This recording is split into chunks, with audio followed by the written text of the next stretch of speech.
When we look at global trade and supply chains, it's tempting to think of them as purely technical systems, routes, contracts, containers, data flows.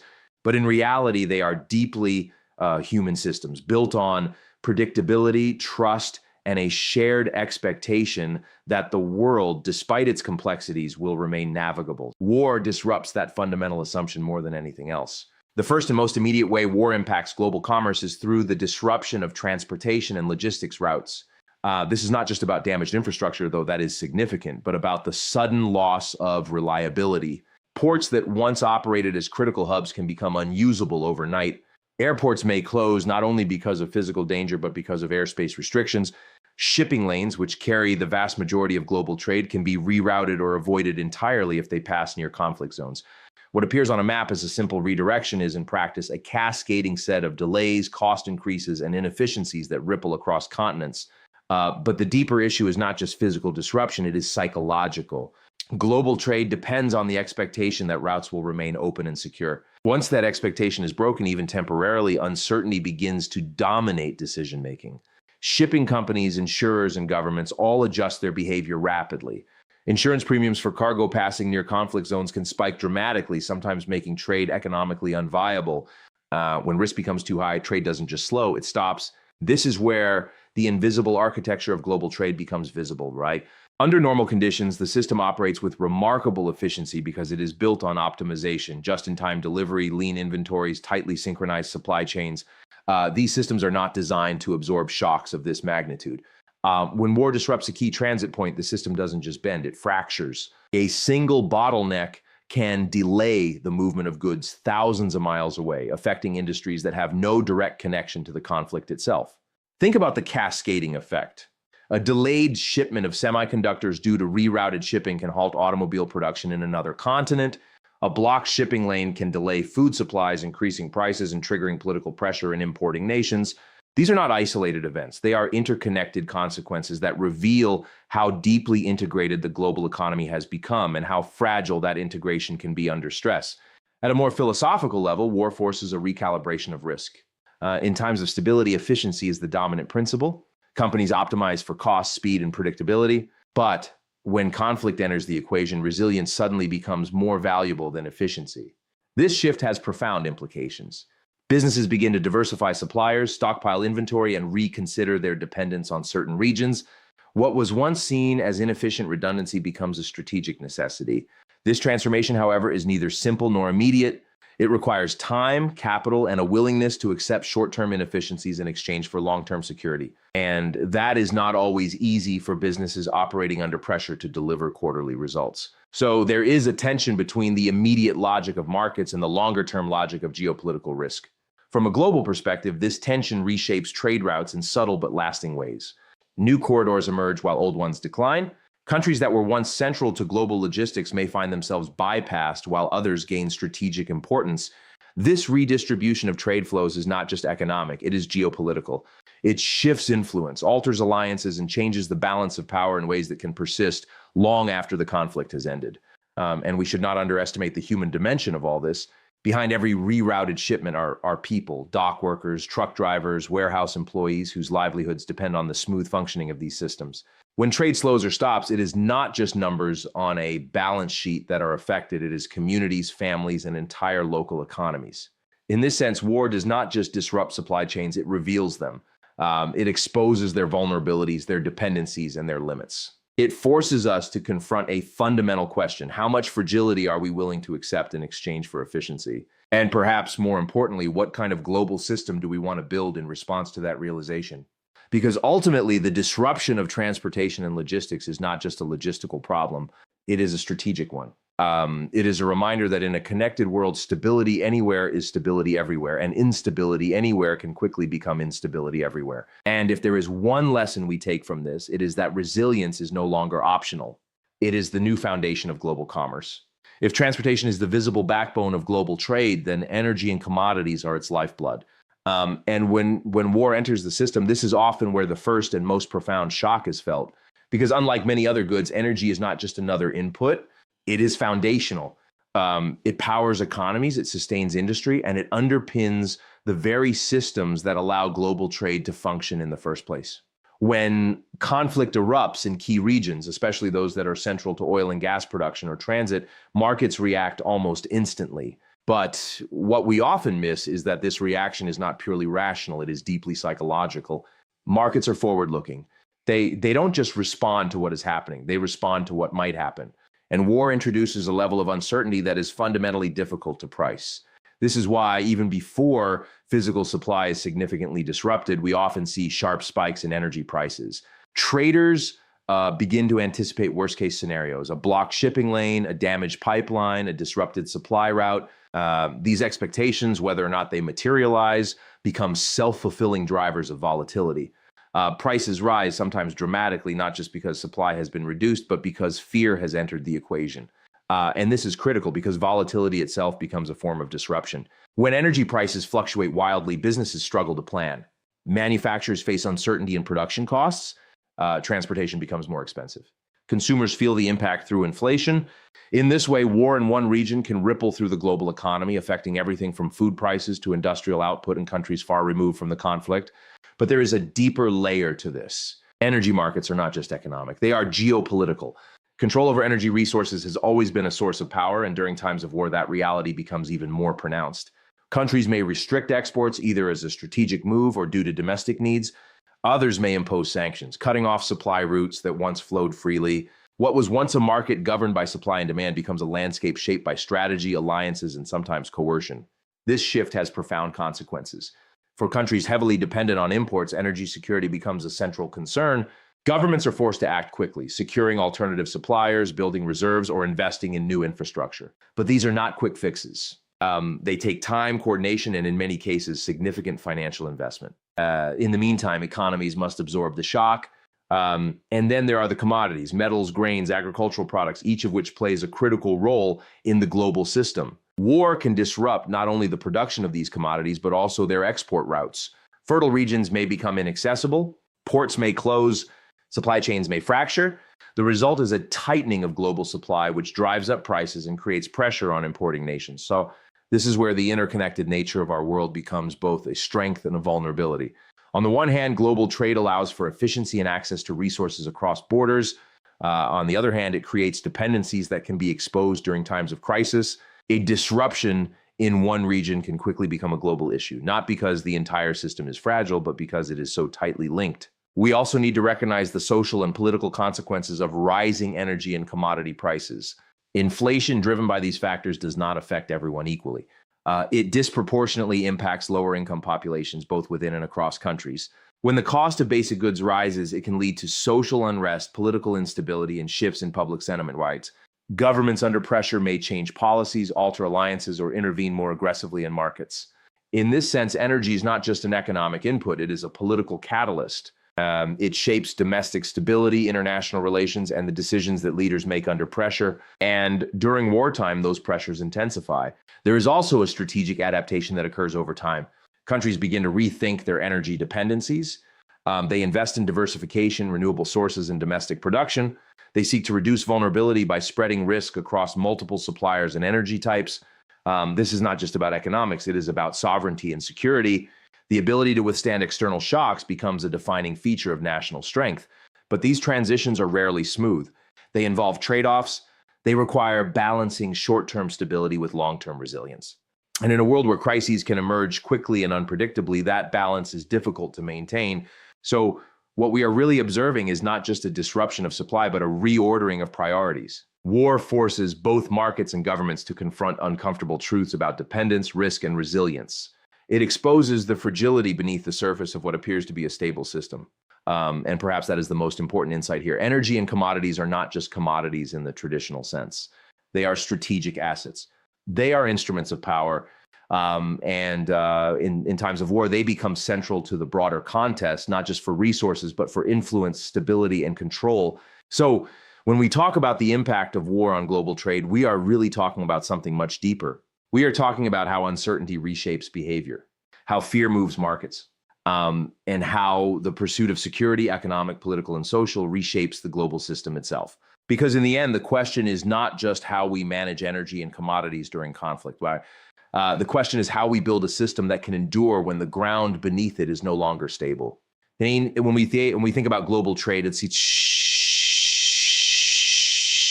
easy to imagine it as a web of transactions, goods moving across borders, contracts being fulfilled, markets balancing themselves through supply and demand. But beneath that web lies something far more fragile and far more important: relationships.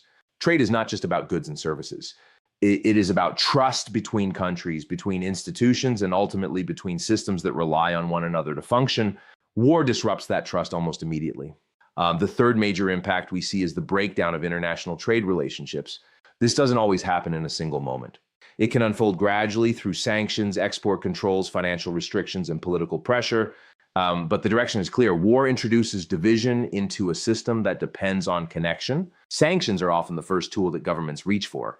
They are designed to apply pressure without direct military engagement. But from an economic perspective, they function as a form of controlled decoupling. Countries begin to restrict exports, limit imports, and sever financial ties with adversaries. What was once a fluid exchange becomes a constrained and often politicized interaction, and this has a profound effect on global supply chains. Companies that once operated across multiple countries suddenly find themselves navigating a patchwork of restrictions. Components that were once sourced from a particular region may no longer be available. Financial transactions may be blocked. Shipping routes may be restricted by regulatory barriers. What emerges is not just disruption, but fragmentation. This fragmentation forces businesses and governments alike to make difficult choices. And do you continue to trade with a region that is politically sensitive, or do you shift your supply chain at a higher cost? Do you prioritize efficiency, or do you prioritize alignment with political and ethical considerations? These are not purely economic decisions. They are deeply strategic and increasingly moral ones. And this is where the psychological dimension becomes important. Trade relationships are built on predictability.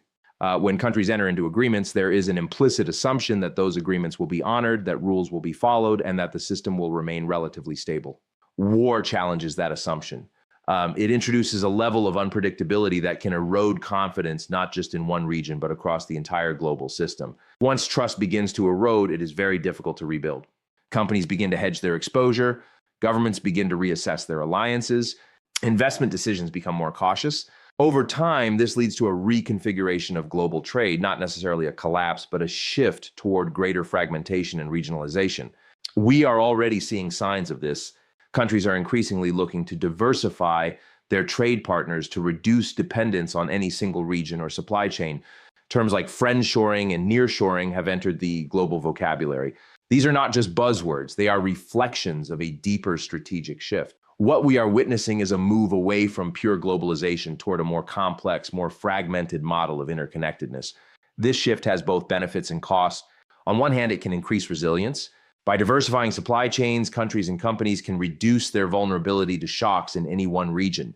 On the other hand, it often comes at the expense of efficiency. Duplication of supply chains, higher production costs, and longer lead times become the new normal. And that trade-off is not easy to manage because at its core, globalization was built on the idea that economic integration would reduce the likelihood of conflict. The logic was simple. Countries that trade with each other are less likely to go to war because they are economically interdependent. And while that logic has held in many cases, it is not absolute. When geopolitical tensions rise, economic ties can quickly become leverage points or even liabilities. War, in this sense, forces a reckoning.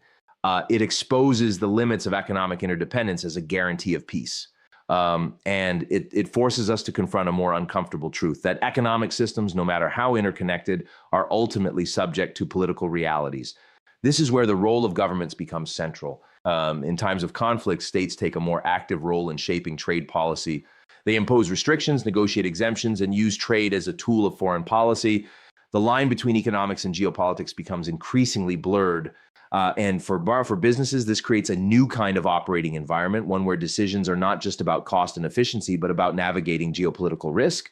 Supply chains become strategic assets, not just operational necessities. Companies begin to think more like states, assessing risk, diversifying exposure, and planning for scenarios that were once considered unlikely.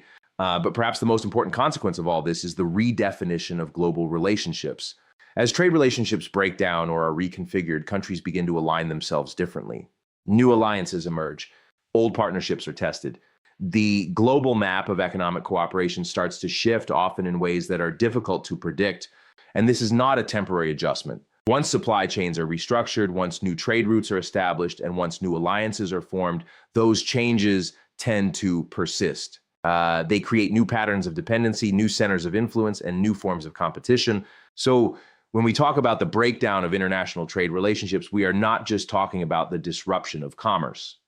We are talking about the reorganization of the global system itself. War accelerates this process. It forces decisions that might otherwise take decades to unfold.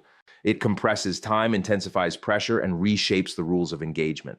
And in that sense, it reminds us of something fundamental, that global trade is not just an economic system, it is a political and strategic one. It reflects the balance of power, the alignment of interests, and the level of trust that exists between nations. When that trust breaks down, the system doesn't just slow, it changes. And once it changes, it rarely goes back to what it was before.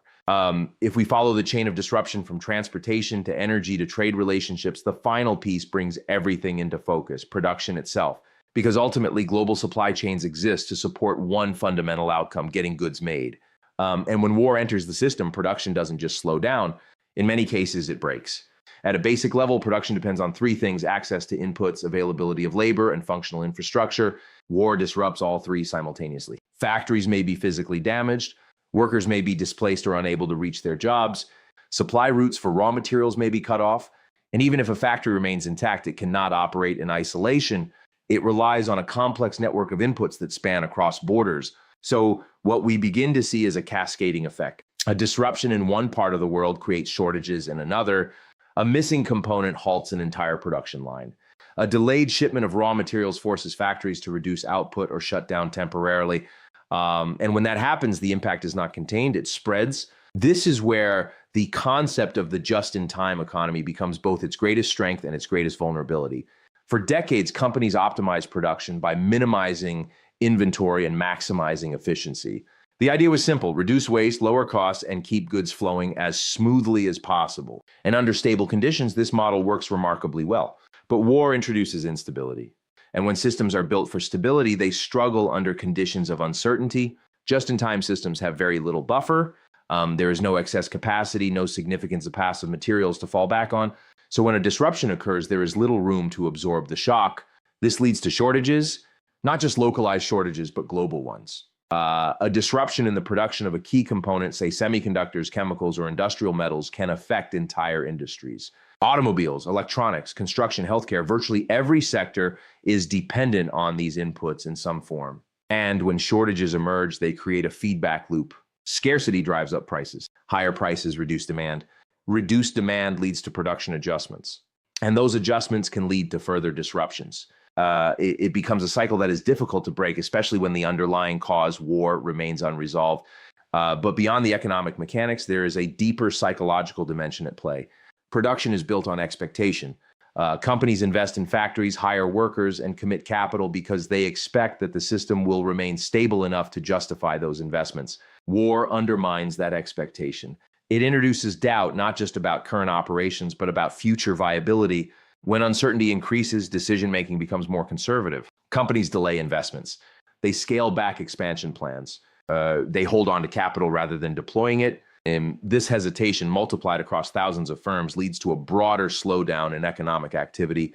And this is important to understand. Economic slowdowns during conflict are not just the result of physical damage or supply constraints.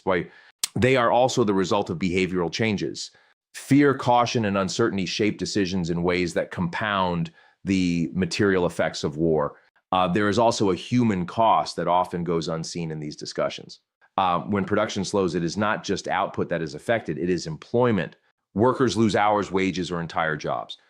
Communities that depend on a single industry can be hit particularly hard. In regions where economic opportunities are already limited, the impact can be devastating. And this creates a feedback loop at the social level.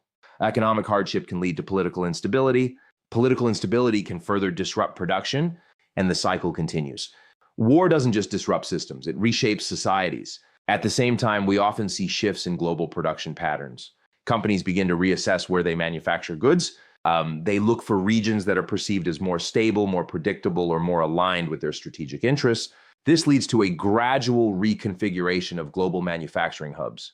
What was once highly concentrated becomes more distributed. What was once optimized for efficiency becomes more focused on resilience. This shift is not immediate, but it is persistent.